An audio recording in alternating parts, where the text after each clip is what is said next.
وعلیکم السلام۔ اکرام خان، بات یہ ہے کہ جو کچھ سیالکوٹ میں واقعہ پیش آیا ہے، اس واقعے کو غیر انسانی، غیر اسلامی اور یوں کہا جائے کہ انسانیت کے نچلے ترین سطح پہ گر کر جو کیا گیا ہے، یعنی ایک جانور بھی اگر ہمارے سامنے آتا ہے اور وہ مرا ہوا ہو، تب بھی ہمارا دل کبھی نہیں کرے گا کہ ہم اسے جلائیں،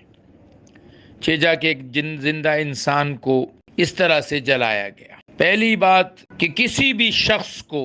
چاہے وہ کتنا بڑا عاشق رسول ہو، عاشق اللہ ہو، عاشق دین ہو، عاشق قرآن ہو، اس کو یہ حق شریعت دیتی ہی نہیں ہے کہ وہ کسی بھی گنہگار کو اپنی ذات سے سزا دے۔ یہ حق اللہ نے کچھ مخصوص اتھارٹیز کے لیے رکھا ہوا ہے کہ وہ اتھارٹی جو ہے وہ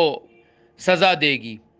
مرتد خود ایک آدمی ہے، وہ کافر ہوا، مرتد ہوا، اللہ کا نافرمان ہوا، رسول کا گستاخ ہوا، اس کے قتل کرنے کی بھی اجازت کسی کو نہیں ہے کہ اس کو آپ قتل کریں،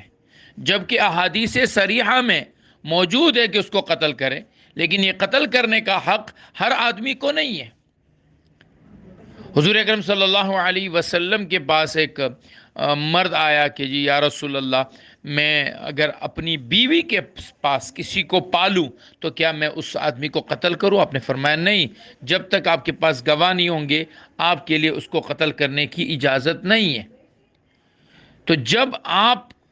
کو اتنی جو ہے وہ شریعت نے سختی کی ہوئی ہے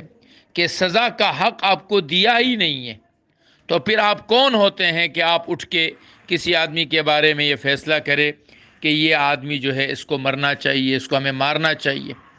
یہ سراسر جو ہے وہ جہالت ہے، سراسر جو ہے یہ کم علمی، لا علمی، جہالت کا ثبوت ہے۔